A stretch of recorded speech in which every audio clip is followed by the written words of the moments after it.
Langit Jakarta sore itu terasa berat. Sama beratnya dengan kerudung hitam yang dikenakan Sinta. Sudah 1 bulan. Tepat 4 minggu yang lalu, Rian, suaminya, dinyatakan meninggal dunia akibat serangan jantung mendadak saat perjalanan bisnis. 4 minggu Sinta hidup dalam kabut duka, mengurus pemakaman, menerima pelayat, dan berusaha sekuat tenaga untuk menjadi tegar bagi putri kecil mereka. Sinta menggenggam tangan Anya, putrinya yang berusia 6 tahun, saat mereka berjalan meninggalkan kompleks pemakaman mewah. Batu nisan marmer putih, tempat nama Rian terukir, masih tampak baru dan mengilat. "Ibu, kenapa ayah tidak ikut kita pulang?" tanya Anya dengan suara polos, matanya yang besar menatap Sinta. Sinta menunduk, memaksa senyum kecil. "Ayah sudah di tempat yang indah. Sayang, ayah sudah damai di sana. Tapi ayah akan selalu ada di hati kita." Jawaban yang klise. Namun itu adalah satu-satunya kalimat yang bisa Sinta ucapkan tanpa air matanya tumpah. Rian adalah cinta pertamanya. Partnernya dalam membangun perusahaan konsultan kecil yang kini mulai sukses. Kepergian Rian meninggalkan lubang yang sangat besar, tidak hanya di hatinya, tetapi juga dalam struktur keuangan dan operasional perusahaan. Saat mobil mereka melaju perlahan meninggalkan area pemakaman, Sinta menyandarkan kepala ke jendela. Ia merasa lelah sekali. Tubuhnya kurus, tidurnya gelisah. Setiap hari terasa seperti perjuangan baru. Sinta melihat pantulan dirinya di jendela. Wanita berusia 35 tahun, yang seharusnya berada di puncak karir, kini berjuang untuk sekadar bernapas. Ia mengenakan gaun hitam sederhana dan tanpa riasan, mencerminkan kejujuran dukanya. "Ibu, lihat," seru Anya tiba-tiba, menunjuk keluar jendela dengan antusiasme yang aneh. Sinta mengikuti arah tunjuk Anya. Mereka sedang melewati sebuah mal besar yang ramai. Di pintu masuk utama, di tengah keramaian pengunjung akhir pekan, sepasang suami istri tampak tertawa riang. Sang pria memegang erat pinggang wanita di sebelahnya, sementara wanita itu bersandar manja di bahunya. Sinta hanya ingin mengabaikannya, namun perhatian Anya yang intens membuatnya penasaran. "Itu kan ayah, Bu," kata Anya lagi. Nadanya kali ini lebih yakin, bahkan terdengar sedikit kesal. "Anya, sayang, ayah sudah." "Bukan, Bu. Lihat rambutnya. Lihat jam tangan ayah. Itu ayah." Sinta menggelengkan kepala perlahan. "Sayang, wajah semua orang mirip. Ayahmu." Namun, mata Sinta akhirnya terfokus. Pria itu, tinggi, bahu lebar, postur tubuh yang sangat dikenalnya. Dan benar, jam tangan Rolex perak yang melingkar di pergelangan tangan kirinya. Jam tangan hadiah ulang tahun Sinta tahun lalu. Itu adalah model yang sangat langka. Jantung Sinta serasa dipukul palu godam. Pandangannya terpaku pada pria itu, mencoba mencari celah, mencoba menyangkal dengan segala logika yang ada. Tapi senyum lebarnya, cara ia memiringkan kepala saat tertawa, dan garis rahang yang tegas, itu semua Rian. Rian, suaminya, yang diklaim telah meninggal sebulan yang lalu. Air mata yang sudah lama kering kini terasa panas dan mendidih. Dia tidak menangis karena duka. Dia menangis karena pengkhianatan yang tak terlukiskan. Rian mengenakan kaos polo mahal dan celana kaki, tampak bugar, sehat, dan yang paling menyakitkan, hidup. Di samping Rian, ada wanita itu. Wanita muda, cantik, dengan rambut pirang ikal dan tas tangan bermerek yang mencolok. Lila. Sinta mengenali Lila. Dia adalah salah satu klien perusahaan mereka yang sering menunjukkan perhatian tidak wajar pada Rian dalam pertemuan. Mobil Sinta berhenti di lampu merah, tepat di seberang Rian dan Lila. Jarak mereka kurang dari 10 meter. Rian dan Lila berhenti di depan sebuah kafe. Rian mencium kening Lila dengan kehangatan dan keintiman yang belum pernah Sinta terima sejak kematian. "Palsu, Rian." "Ibu, kok ayah sama tante itu?" tanya Anya lagi. Suaranya mulai terdengar bingung dan sedih. Sinta membeku. Dia tidak bisa bergerak. Dia ingin berteriak, memanggil nama Rian, menuntut penjelasan. Tetapi naluri yang lebih kuat, naluri seorang istri yang terluka parah, menghentikannya. Ia menyadari betapa rumit dan kejamnya situasi ini. Memalsukan kematian? Ini bukan hanya selingkuh. Ini adalah kejahatan terencana. Lampu hijau menyala. Pengemudi klakson di belakang. Sinta hanya mampu bergumam. Jalan, Pak, cepat jalan. Mobil melesat maju, meninggalkan Rian dan Lila yang bahagia dalam ilusi mereka. Saat mobil menjauh, kejutan awal Sinta mereda dan digantikan oleh gelombang kemarahan yang dingin dan menakutkan. Dia menekan bibirnya hingga berdarah. Rian tidak mati. Dia berlibur. Dia memulai hidup baru. Dan yang paling gila, dia membuat Sinta, istrinya, menjadi seorang janda palsu yang berduka, membuat Anya kehilangan ayahnya. Mengapa? Selingkuh? Tapi memalsukan kematian terlalu ekstrim untuk sekadar selingkuh. Sinta tahu Rian ambisius dan materialistis. Pasti ada motif yang lebih besar dari sekadar cinta murahan. Sinta memeluk Anya erat-erat. Wajahnya yang tegar kini berubah menjadi topeng baja. Anya, sayang, bisik Sinta. Suaranya serak. Kita tidak akan bilang pada siapa-siapa soal ini. Ini adalah rahasia kita. Oke. Anya mengangguk, masih bingung, tapi merasakan ketegasan dari ibunya. Setibanya di rumah, Sinta mengunci dirinya di kamar mandi setelah memastikan Anya sudah tertidur. Dia menatap bayangannya di cermin. Wajahnya pucat, matanya merah, tapi ada kilatan baru di sana, kilatan tekad. Rian telah mengubur Sinta hidup-hidup dalam status janda dan kesedihan. Ia telah merencanakan kematiannya sendiri untuk suatu tujuan keji. Sinta mengambil ponselnya. Tangannya gemetar. Dia tidak akan menelepon Rian. Dia tidak akan memberinya kesempatan untuk berbohong lagi. Dia tahu dia harus bergerak hati-hati. Jika Rian sanggup memalsukan kematiannya, dia sanggup melakukan apapun. Sinta harus mencari tahu motifnya, terutama yang berhubungan dengan harta dan perusahaan. Sebelum ia melangkah, Sinta menyentuh pipinya. Air matanya sudah kering. Yang tersisa hanyalah janji. Janji bahwa pembalasan yang akan ia berikan akan jauh lebih kejam dan menyakitkan daripada kebohongan Rian. Dia akan membuat Rian menyesal pernah dilahirkan, apalagi memalsukan kematiannya sendiri. Malam itu, Sinta mulai merancang kebangkitannya dari makam kepalsuan yang dibuat suaminya. Babak pertama duka telah selesai. Babak kedua adalah perang. Sinta membuka sebuah kotak brankas kecil di bawah tempat tidur. Di dalamnya terdapat dokumen penting perusahaan. Ia mengeluarkan sertifikat kematian Rian yang palsu dan membandingkannya dengan tanda tangan Rian yang asli di dokumen bisnis. Dia melihat adanya sedikit perbedaan yang luput dari perhatiannya selama ini. Sinta menyeringai pahit. Dia tahu kemana harus mencari bantuan dan siapa yang harus dia hubungi terlebih dahulu. Langkah pertama adalah membuktikan kejahatannya. Dinding-dinding kamar tidur yang selama sebulan menjadi saksi bisu dukanya kini terasa mencekik. Sinta menatap sertifikat kematian Rian yang terletak di atas meja. Selembar kertas resmi yang kini terlihat menjijikan. Memalsukan kematian. Betapa kejamnya sebuah sandiwara. Ini melampaui pengkhianatan seorang suami. Ini adalah penipuan yang terorganisir dan berdarah dingin. Pagi menjelang, dan Sinta tahu, sandiwara janda yang berduka harus terus dimainkan, setidaknya untuk sementara. Dia harus bergerak cepat, tersembunyi, dan cerdas. Langkah pertama Sinta adalah menghubungi orang kepercayaannya. Bukan seorang pengacara, terlalu banyak bicara, melainkan Handoko, seorang pensiunan perwira kepolisian yang kini membuka layanan investigasi swasta dan memiliki koneksi kuat. Sinta mengenalnya melalui Rian, ironisnya, yang dulu sering memuji kecerdasan dan loyalitasnya. Pertemuan dilakukan di tempat yang tidak mencolok, sebuah kafe tua di pinggiran kota. Sinta tidak bertele-tele.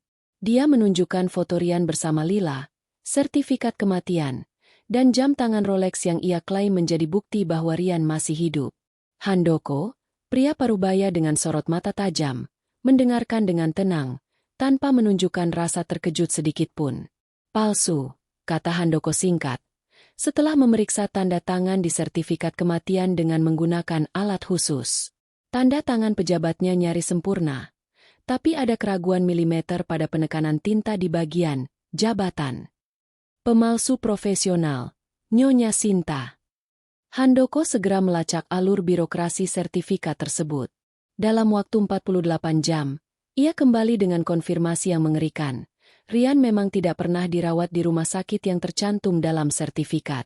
Jenazah yang dikuburkan kemungkinan besar adalah mayat yang dibeli dari rumah sakit forensik atau disamarkan sedemikian rupa, sengaja dikremasi segera untuk menghilangkan jejak forensik. Sinta merasa mual. Rian tidak hanya menipu, dia melakukan kejahatan berat. Rasa duka yang tersisa kini benar-benar hilang, digantikan oleh rasa jijik yang mendalam. Sekarang, kita harus tahu motifnya, Handoko, ujar Sinta, suaranya tenang, dingin. Motif perselingkuhan murahan tidak sebanding dengan risiko memalsukan kematian. Sinta tahu Rian selalu terobsesi dengan kekuasaan dan uang. Handoko mulai menyelidiki transaksi keuangan Rian selama 6 bulan terakhir sebelum kematiannya. Beberapa hari kemudian, Handoko menyerahkan setumpuk dokumen digital. Penemuan itu menghantam Sinta lebih keras daripada melihat Rian di mal. Rian dan wanita itu, Lila, ternyata sudah menikah siri setahun yang lalu, Nyonya Sinta. Dan yang lebih penting, ini, Handoko menunjuk ke beberapa file hasil retasan dari komputer Rian. File itu berisi draft perjanjian pranikah yang dibuat Rian dan Lila, beserta beberapa surat kuasa hukum yang rumit. Rian merencanakan ini bukan hanya untuk Lila, tapi untuk menguasai aset Anda, jelas Handoko. Perusahaan konsultan yang Anda berdua dirikan, sebagian besar sahamnya atas nama Anda. Jika Rian meninggal, Anda sebagai janda otomatis mewarisi seluruh sahamnya, membuat Anda menjadi pemegang kendali tunggal. Sinta mengangguk. Itu benar. Lalu, Rian tidak mau itu. Dia memalsukan kematian, tetapi dia juga memalsukan beberapa dokumen perusahaan yang ditandatangani beberapa minggu sebelum kematiannya. Dokumen ini, jika Anda tanda tangani sebagai janda yang sedang berduka dan bingung, akan mentransfer sebagian besar saham Anda ke wali amanat yang ditunjuk Rian. Handoko melanjutkan, wali amanat itu, setelah masa berkabung selesai, akan dipindahkan kepemilikannya kepada Rian, yang seolah-olah kembali dari masa vakumnya, atau bisa juga kepada Lila, istri barunya. Intinya, Rian membuang Anda sebagai istri untuk memulai hidup baru yang legal dengan Lila, sementara pada saat yang sama, dia membuat Anda menjadi janda yang rentan yang bisa dia rampok hartanya secara legal. Sinta terdiam, tangannya mengepal di bawah meja. Rian tidak hanya ingin hidup bahagia, dia ingin menghancurkan Sinta dan mengambil hasil jerih payahnya. Semua air mata duka yang dia tumpahkan, semua kesedihan Anya, hanyalah bagian dari skenario licik Rian untuk merampoknya. Pria itu adalah monster. Sinta bangkit. Langkahnya pasti. Dia berjalan menuju toilet cafe. Ia mengunci diri, menyalakan keran air dingin, dan menatap pantulannya di cermin. Tubuhnya gemetar, tapi bukan karena ketakutan. Itu adalah gemetar karena adrenalin murni, hasil percampuran antara kemarahan, jijik, dan tekad. Dia menangis sebentar, tapi air mata kali ini terasa seperti membilas kelemahan. Dia menyeka wajahnya dengan tisu, menarik napas panjang. Ketika dia keluar, Sinta yang janda berduka telah mati. Yang tersisa adalah Sinta, seorang wanita bisnis yang cerdas, yang baru saja menerima tantangan perang paling kotor dalam hidupnya. Kembali ke meja, Sinta menatap Handoko. Saya ingin Rian hancur, Handoko. Bukan hanya finansial, tapi sosial. Saya ingin dia menyesal telah memalsukan kematiannya, karena saya akan membuatnya berharap dia benar-benar mati. Handoko hanya tersenyum tipis. Anda membutuhkan strategi, Nyonya Sinta. Kita punya bukti penipuan, pemalsuan, dan penggelapan. Ini adalah kasus pidana yang kuat. Sinta mengambil pena dan selembar kertas kosong. Dia mulai mencoret-coret garis besar rencana. Dia tidak akan langsung menyerang. Dia akan membiarkan Rian dan Lila merasa aman dan berkuasa. Dia akan membiarkan mereka masuk lebih dalam ke dalam jebakan kejahatan mereka sendiri. Pertama, amankan aset. Sinta segera menunjuk dirinya sebagai satu-satunya penandatangan resmi di semua rekening perusahaan dan pribadi. Dia menggunakan alibi, audit pasca kematian suami, untuk membenarkan tindakan ini. Kedua, kumpulkan bukti foto. Dia meminta Handoko untuk memotret setiap pertemuan Rian dan Lila, setiap kemesraan mereka, untuk digunakan sebagai bukti pengkhianatan di pengadilan. Ketiga, bidikan akhir. Sinta memutuskan bahwa pembalasan yang paling menyakitkan adalah membiarkan Rian melihat semua yang dia cintai, uang, status, Lila, lenyap saat dia masih hidup dan tidak berdaya. Malam itu, Sinta pulang. Ia melepaskan gaun hitamnya dan menggantinya dengan blus sutra berwarna merah marun. Ia berdiri di depan foto pernikahan mereka, mengambil bingkai itu, dan meletakkannya terbalik. "Kau mengira aku lemah, Rian?" bisik Sinta pada bingkai itu. "Kau membuatku menjadi janda palsu yang menyedihkan. Tunggu saja. Aku akan membuatmu menjadi pria yang lebih menyedihkan, hidup-hidup, tanpa nama, tanpa uang, dan tanpa harga diri." Babak duka telah berakhir. Babak perencanaan balas dendam telah dimulai. Sinta kini mengenakan topeng yang berbeda. Topeng seorang janda kuat yang perlahan mulai bangkit dari keterpurukan. Di mata publik, kolega, dan yang paling penting, di mata Rian dan Lila, Sinta adalah target yang mudah, masih diselimuti kabut kesedihan dan kebingungan. Padahal, di balik blazer yang kini dikenakannya, hatinya sekeras baja dan pikirannya setajam pisau cukur. Fase awal rencana adalah pengamanan aset. Sinta menggunakan alasan logis di perusahaan. "Saya perlu audit penuh setelah kematian Rian, untuk memastikan transisi berjalan mulus dan tidak ada aset yang terlewat." Dalam proses ini, dia menunjuk dirinya sebagai satu-satunya penandatangan resmi di semua rekening bank perusahaan dan pribadi, serta mengubah kunci brankas dan password digital. Semua ini dilakukan di bawah pengawasan Handoko, yang memastikan tidak ada celah hukum. Rian, yang kini hidup dengan nama samaran di Bali bersama Lila, mulai merasa ada yang salah.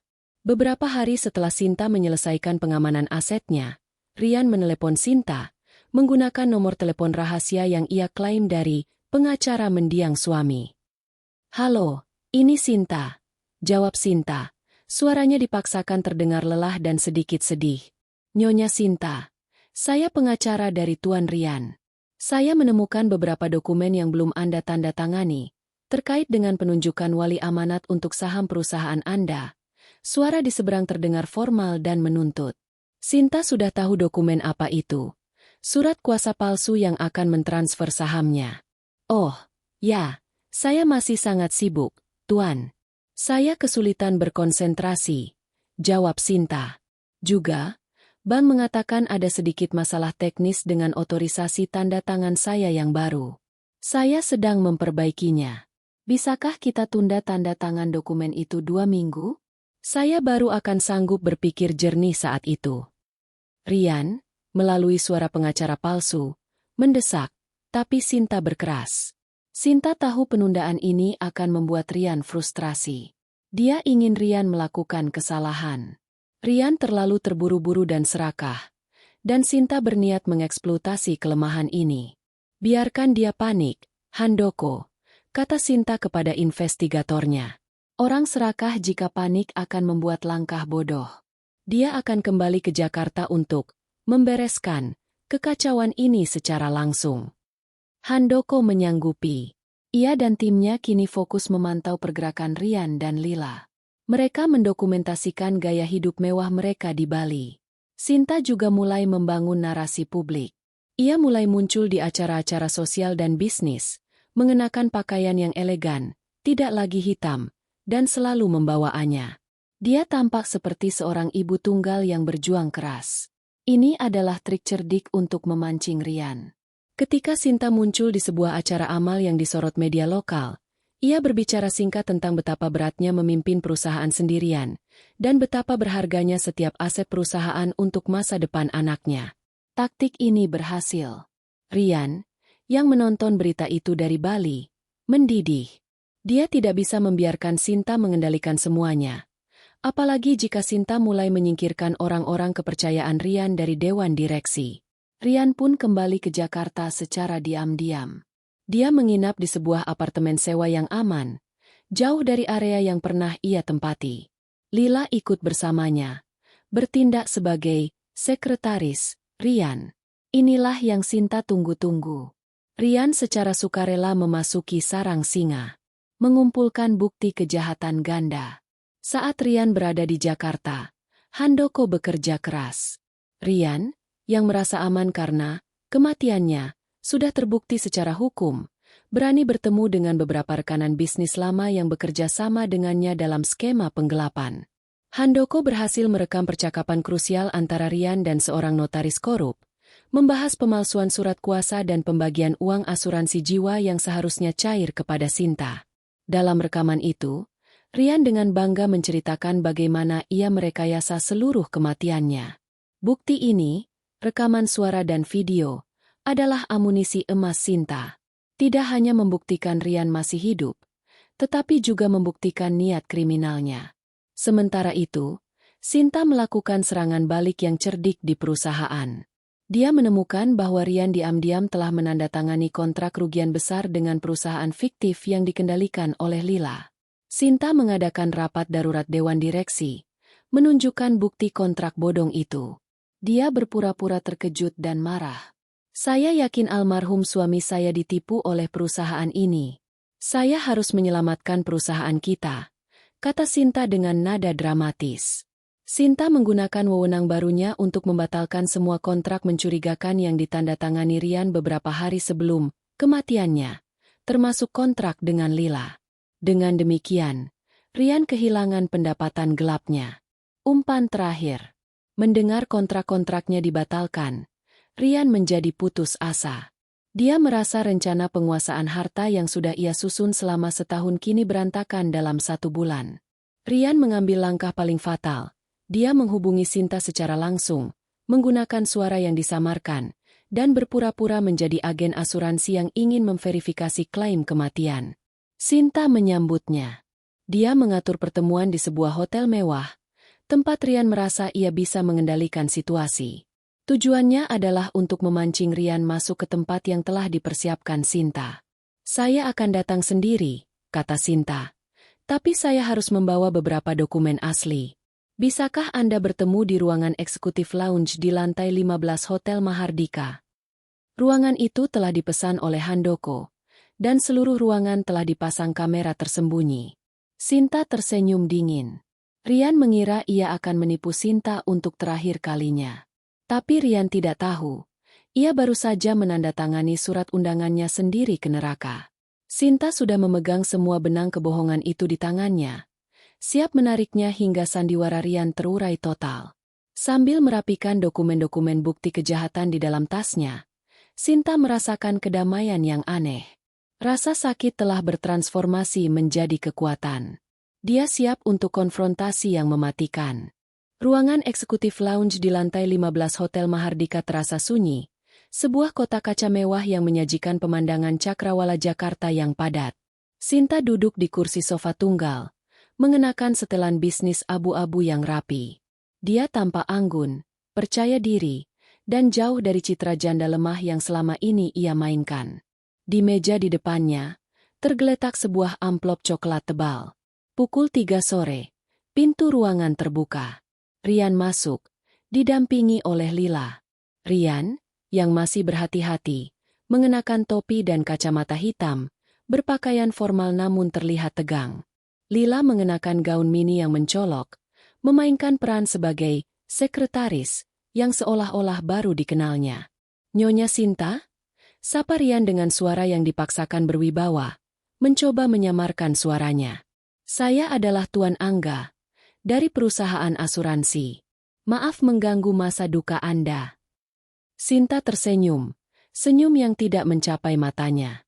Senyum itu terasa seperti belati yang mengilat. Silakan duduk, Tuan Angga. Dan Nona? Lila, jawab Lila cepat, dengan senyum ramah yang dibuat-buat. Rian segera mengeluarkan dokumen. Baik, Nyonya Sinta. Ini adalah dokumen verifikasi klaim asuransi jiwa almarhum suami Anda.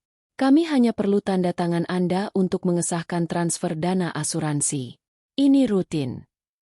Ini adalah langkah terakhir Rian. Mendapatkan tanda tangan Sinta atas dokumen palsu yang akan memindahkan kendali keuangannya. Sinta mengambil pena yang diletakkan Handoko di sampingnya. Rian dan Lila saling bertukar pandang penuh kemenangan. Mereka yakin Sinta akan menandatanganinya dan mereka akan pergi dengan kemenangan ganda. Uang asuransi dan akses ke seluruh harta Sinta. Sinta memainkan penanya sejenak. Menatap mata Rian. Ekspresi Rian tegang. Namun ada kilatan keserakahan di balik kacamata hitamnya. Sebelum saya tanda tangan, Tuan Angga. Sinta memulai. Suaranya kini tidak lagi lemah, melainkan keras dan menusuk. Saya punya sedikit pertanyaan. Sinta mengambil amplop coklat di depannya dan melemparnya ke meja. Amplop itu terbuka. Isinya berupa setumpuk foto berwarna cerah. Saya ingin tahu, apakah klaim asuransi ini masih berlaku jika ternyata almarhum tidak jadi almarhum? Rian terdiam. Tubuhnya membeku. Lila mulai merasa tidak nyaman. Sinta mencondongkan tubuh ke depan. Matanya menatap tajam ke mata Rian. Lepaskan kacamata Anda, Rian. Nama itu menghantam Rian seperti peluru. Rian terlonjak dari kursinya. Ia mencoba menyangkal. Apa maksud Anda? Saya tidak tahu siapa Anda, Nyonya. Kami pergi sekarang. Duduk, bentak Sinta. Suaranya penuh otoritas. Menggema di ruangan sunyi itu. Rian yang dulunya pongah, kini terlihat panik. Lila mencoba menarik lengan Rian. Tapi Rian sudah lumpuh di tempatnya. Sinta mengambil satu foto dari tumpukan. Foto Rian sedang mencium mesra Lila di Bali. Saya melihat Anda, Rian. Anya melihat Anda. Anakmu, yang kau suruh berduka di makam palsumu, melihat ayahnya sedang berlibur dengan wanita ini. Lila pucat, menyadari rencana mereka terbongkar. Rian, kita harus pergi. Terlambat, Lila, sahut Sinta, mengabaikan mereka berdua. Anda datang ke sini untuk menipu seorang janda. Tapi sayangnya, saya bukan janda, dan saya tidak bodoh. Sinta kemudian melancarkan serangan 3 lapis yang telah ia siapkan. 1. Kehancuran emosional dan sosial. Sinta mengambil sebuah flash drive kecil dari sakunya dan melemparkannya ke Rian. Itu semua bukti foto dan video Anda bersama wanita simpanan Anda. Saya sudah mengirimkannya ke Dewan Direksi Perusahaan, keluarga, dan semua rekanan penting kita. Dalam 1 jam, reputasi Anda hancur total. 2. Kehancuran finansial dan hukum. Sinta mengeluarkan selembar surat dari tasnya, dicap dengan logo pengadilan. Saya sudah mengamankan semua aset perusahaan dan pribadi. Surat kuasa yang Anda ingin saya tanda tangani tidak berlaku lagi. Anda sudah tidak punya kendali apa-apa. Selain itu, Sinta tersenyum sadis. Saya sudah mencairkan sebagian kecil dana perusahaan yang Anda gelapkan, dan dana itu saya gunakan untuk membayar pengacara terbaik untuk menyeret Anda ke pengadilan atas pemalsuan sertifikat kematian, penipuan asuransi, dan penggelapan aset. Rian roboh kembali ke kursinya. Kau gila. Gila? Saya adalah janda yang kau buat. Rian. Saya hanya balas dendam setimpal. 3. Penangkapan dan pukulan pamungkas. Sinta menekan sebuah tombol di bawah meja. Pintu ruangan terbuka, dan masuklah 2 petugas polisi berpakaian sipil, didampingi oleh Handoko. Tuan Rian Setiawan, Anda ditahan atas tuduhan pemalsuan identitas, penipuan, dan penggelapan, kata salah satu petugas. Lila berteriak histeris, menyalahkan Rian. Rian menatap Sinta. Wajahnya memerah karena amarah dan keputusasaan. Saat petugas memborgol Rian, Sinta berjalan mendekat, menunduk, dan membisikkan kata-kata terakhirnya. Kau pikir kematian adalah cara mudah untuk bebas, Rian? Kau membuatku berduka selama sebulan. Sekarang, kau akan hidup, menyaksikan semua yang kau cintai, uang, wanita, status, dan kebebasan, lenyap, satu persatu, sambil kau membusuk di penjara. Itu jauh lebih kejam dan menyakitkan daripada kematian palsumu. Rian, yang kini hanya mengenakan kaos dan celana biasa di bawah borgol, wajahnya hancur. Dia menyadari, pembalasan Sinta benar-benar sempurna. Dia tidak mati, tetapi hidupnya telah berakhir. Sinta melangkah mundur, mengambil tasnya, dan meninggalkan Rian yang kini diapit oleh petugas. Lila dibiarkan menangis dan menyalahkan di ruangan itu. Di luar ruangan, Handoko menyambutnya. Selesai, Nyonya Sinta. Sinta mengangguk, berjalan menuju lift. Langkahnya ringan. Duka yang ia pikul selama sebulan kini telah berganti menjadi kelegaan dan kemenangan yang murni. Lift membawa Sinta turun, meninggalkan kekacauan dan jeritan putus asa Rian dan Lila di lantai 15. Udara di lobi hotel terasa dingin dan segar, kontras dengan hawa panas dan mencekik yang baru saja ia tinggalkan. Saat berjalan menuju mobil, Sinta merasakan beban yang sudah ia pikul selama berbulan-bulan. Bahkan sebelum kematian, Rian kini terangkat sepenuhnya. Ini bukan kemenangan, pikir Sinta. Ini adalah pembebasan. Konsekuensi hukum dan keadilan yang nyata. Proses hukum terhadap Rian berjalan cepat dan tanpa ampun. Bukti yang dikumpulkan Sinta dan Handoko, mulai dari rekaman pengakuan Rian, pemalsuan sertifikat kematian, hingga transfer dana asuransi palsu sangatlah kuat. Rian dijatuhi hukuman berat, tidak hanya karena penipuan dan penggelapan, tetapi juga karena pemalsuan dokumen resmi yang melibatkan konspirasi kriminal. Lila, meskipun hanya berstatus sebagai istri siri dan pelaku pasif, juga diselidiki dan didakwa karena terlibat dalam skema penggelapan aset perusahaan. Sinta menggunakan pengacaranya untuk memastikan semua aset yang dicoba Rian kuasai berhasil diamankan dan kembali sepenuhnya ke perusahaan dan atas namanya. Seluruh klaim asuransi jiwa yang sebelumnya sempat tertunda karena sandiwara Rian, kini diselesaikan. Namun dananya disita oleh negara sebagai barang bukti kejahatan penipuan asuransi yang dilakukan Rian. Sinta tidak peduli dengan uang asuransi itu. Yang penting adalah keadilan ditegakkan dan Rian tidak mendapatkan sepeser pun dari kejahatannya. Beberapa minggu setelah penangkapan Rian, Sinta dan Anya mengunjungi makam palsu itu lagi.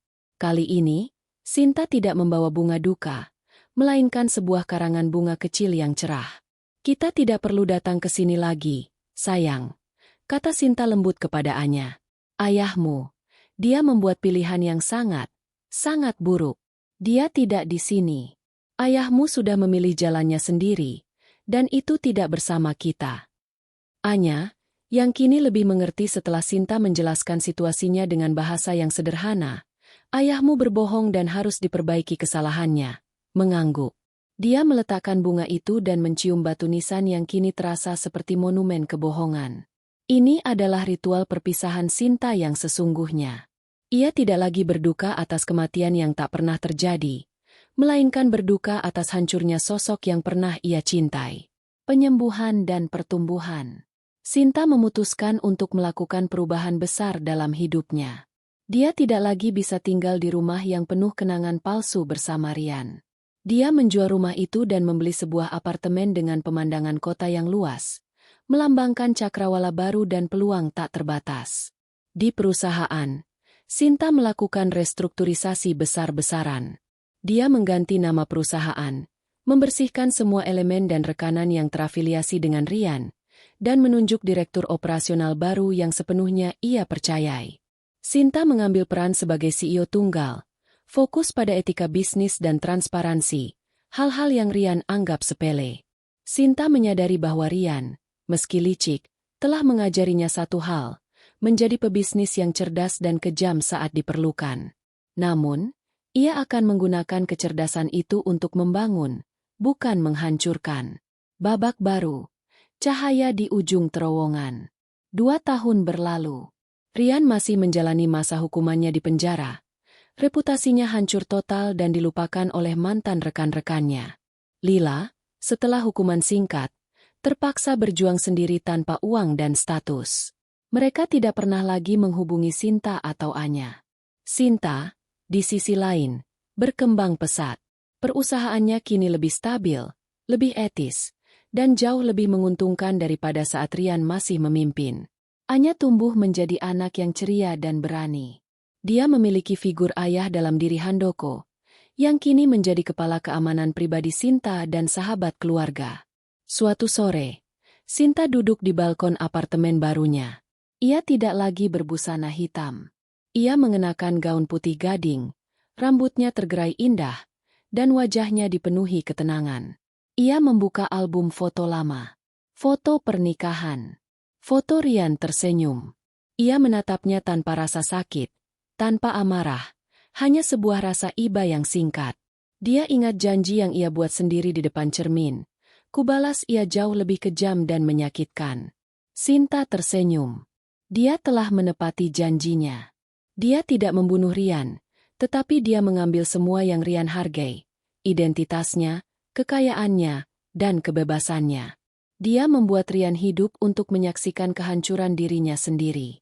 Sinta menutup album itu dan meletakkannya di kotak memori, bukan kotak duka. Anya berlari ke arahnya, memeluknya. "Ibu, ayo kita makan es krim. Teman-teman ibu sudah datang." Sinta tertawa, memeluk putrinya erat-erat. Teman-teman baru, kehidupan baru, dan masa depan yang ia ciptakan sendiri. Sinta bangkit, berjalan menuju ruang tamu.